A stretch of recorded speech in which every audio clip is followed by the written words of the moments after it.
All right, let's dive right into it. We're going to break down a brand new law that's set to pretty much upgrade your entire digital life. It's called the 2025 Electronic Transactions Act. And believe me, it touches everything from your online shopping habits to how you deal with the government. Have you ever paused and wondered, is the I agree button I just clicked actually a real binding contract? Or, what are my rights when that package I ordered finally shows up and it's just not what I wanted? Well, these are exactly the kinds of real-world questions this new law is here to answer. Look, the official text of the Act is, well, it's a legal document. It's long, it's dense, it's full of jargon that could make your head spin, but the ideas inside it are super important for all of us. So our job here is simple. Cut through all that complexity and make this new digital rulebook crystal clear. So here's our game plan. First, we'll get into the basics of this new digital rulebook. Then we'll explore that moment when your digital click gets the same power as a pen and paper signature. After that, it's all about your new rights as a consumer, what new rules big tech has to play by, and finally, how this law protects our country's most vital digital systems. Okay, first up, our new digital rulebook. The whole point here is to drag our laws into the 21st century, recognizing that we live in a world where digital first isn't just a buzzword, it's reality. The end goal? To build an online world where we all feel safe, secure, and confident. So the main mission here is really to modernize everything. It's all about knocking down old roadblocks to doing business online, making us all feel more confident in the process, making e-government services smoother, and just generally getting our digital rules in sync with the rest of the world. All right, next section. When does digital become official? This is a huge one, you guys. It's the part that gives all our digital interactions the exact same legal weight as a physical, signed on the dotted line paper contract. This is the key principle, right here. The idea is that the digital world is now legally equal to the physical one. A PDF can be an official document.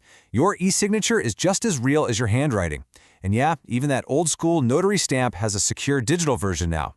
It's a simple concept, but it's the foundation for everything else in this act. So what really is an electronic signature?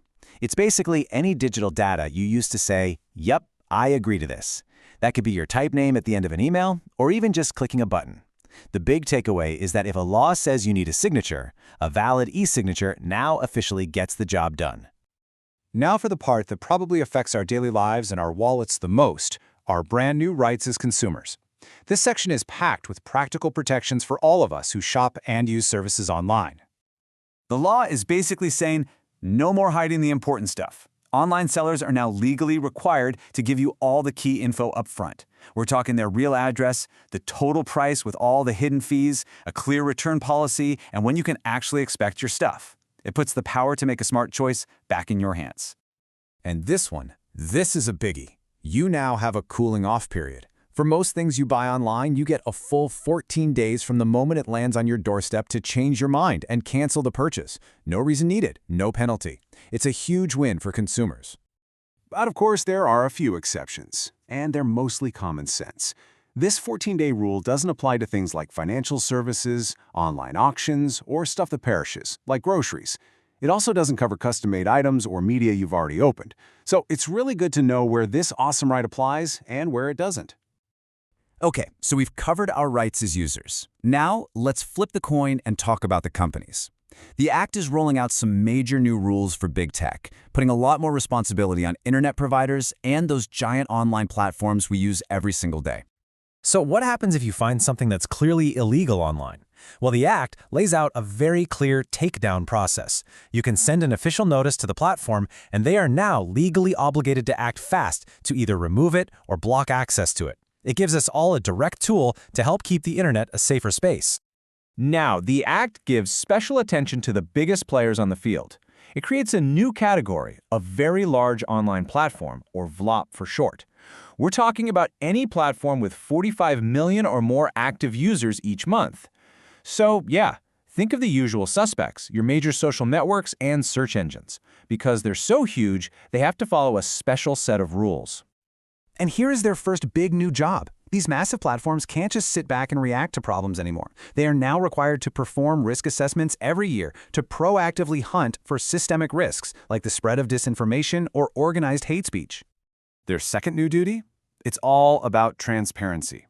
Twice a year, VLOPs have to publish these detailed reports about how they handle content moderation, and, this is the really interesting part, they also have to explain how their algorithms work. It's basically an attempt to pull back the curtain on the magic code that decides what you see every day. All right, for our last section, let's zoom all the way out. We're going from our personal online experience to the national level and talking about how we protect our country's most important digital assets. Think of this as a digital shield for the nation.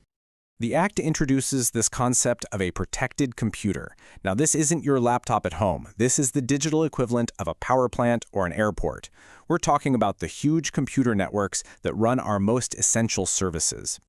And just to be super clear, these protected systems are the things our country literally can't function without. National security networks, the entire banking system, public utilities like water and electricity, transportation grids, and our public health services. All of these now have an extra layer of legal armor. It's not just about the systems themselves, it's also about the information inside them. The Act also defines a critical database. This is any collection of information that is considered vital to our national security or our economy, making sure our country's most sensitive data is properly locked down. So we've covered a lot of ground. If you walk away with just 4 things, let them be these. First, your e-signature is now as good as ink on paper.